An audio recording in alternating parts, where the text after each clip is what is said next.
Բայց ես պահում ասպետ շատ կարճ հարց է, մի քանի վայրկյան խնդրեմ տանը։ Երեք ձեր մարզում տեսանք, որ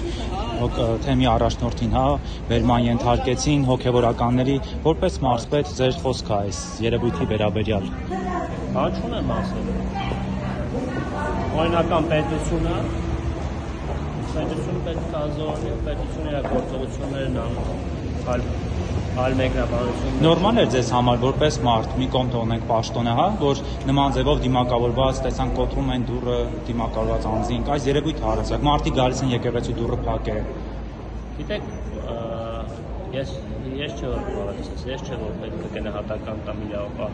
արմինների գործողություններին, իսկ եթե ես տարողն եմ, ընդհանրապես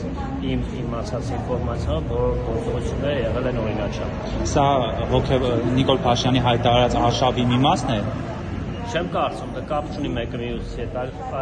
այլ գործողություն է եղել ինչքան։ Եվ վերջին հարցը, դուք միանալու եք Նիկոլ Փաշինյանին Էջմիածնում այդ հրավիրած, այսպես ասած հոգևոր հավաքին։ Ես միշտ միացած եմ Նիկոլ Փաշինյանին։